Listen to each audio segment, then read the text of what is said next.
everyone. It's Sarah here, the teen librarian at the Davis County Public Library.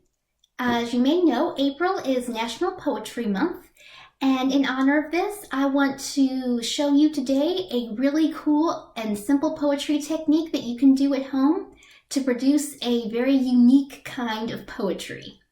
But before we get into that, I want to share one of my favorite poems with you today. It is written by a poet named Billy Collins, who at one point was the Poet Laureate of the United States, and it comes from a book called Poetry 180. So this is called Introduction to Poetry by Billy Collins. I ask them to take a poem and hold it up to the light like a color slide, or press an ear against its hive. I say, drop a mouse into a poem and watch him probe his way out, or walk inside the poem's room and feel the walls for a light switch. I want them to water ski across the surface of a poem, waving at the author's name on the shore. But all they want to do is tie the poem to a chair with rope and torture a confession out of it. They begin beating it with a hose to find out what it really means. If you like that, there is actually a website curated by the Library of Congress where Billy Collins posts some of his own work and also works from poets that he personally recommends. It's called Poetry 180, and I will post a link to it in the description. But now, without further ado, I'm going to show you how to do something called blackout poetry. Now, to do blackout poetry, you really only need two things. First of all, you need some kind of marker, Sharpie, colored pencil, anything that you can kind of write with, and anything that will make a dark mark. And secondly, you need a piece of paper with writing on it. And this can be anything. It can be a page from an old book, a page from a magazine or newspaper. I have here a copy of the front page of the Owensboro Messenger-Inquirer. So if you have these two supplies, you have everything you need to make your very own blackout poem. And here's how to get started. So the idea behind blackout poetry is that you're taking a sheet of paper with words already written on it, and you are using a marker or a Sharpie to cover up any words that you don't want in your poem. And this creates a poem that also has a really unique visual style to it. Now, you do not need to start out with any clear idea of what you want your poem to say. A good way to start is to just pick an area of text. I'm going to do this article right here.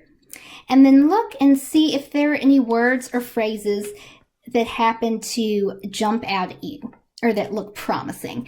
And if there are, you can go ahead and circle them. Just make some kind of a note so you know where they are.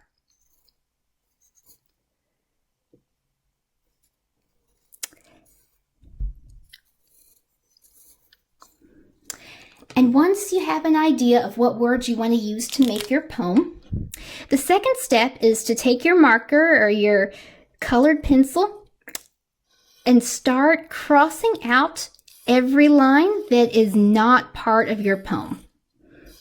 Now, if you want to get the lines really super straight, you can actually use a ruler.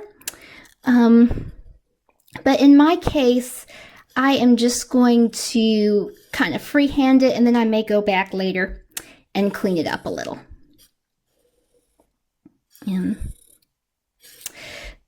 So the nice thing about blackout poetry is that it really frees you up to be as creative as you want to be within limits. So it's like a little extra bit of difficulty there, because it's asking you to create a poem with certain restrictions and certain limits. Kind of like when you're writing a poem using a format like haiku, where there's very strict rules about how many syllables the poem has to have.